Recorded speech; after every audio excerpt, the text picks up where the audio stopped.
schools across the U.S. are preparing for tens of thousands of migrant children who start school this fall. States provide them with a public education, but how to pay for it remains a huge issue. More now with Ginger Vaughn.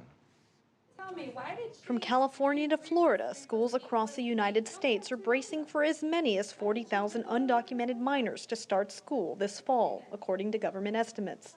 The states with the most unaccompanied children are Texas, with about 5,300, New York with more than 4,200, and California with nearly 4,000.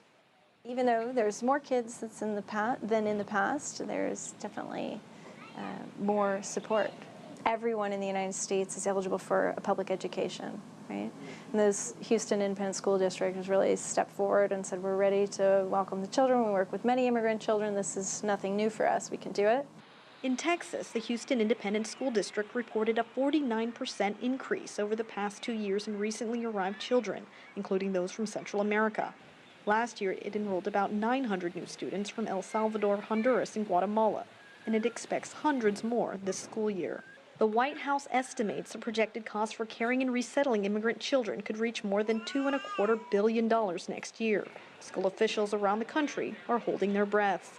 They end up costing the system in the sense that they're going to be going to school anyway. Their parents are not going to have them home. They're going to enroll them in school, and then if they do not have health care, which is very often the case with undocumented families, then they will end up in the emergency room in hospitals, and that will also add to the costs of care. So yeah, these are a number of costs that keep accruing because the system is broken.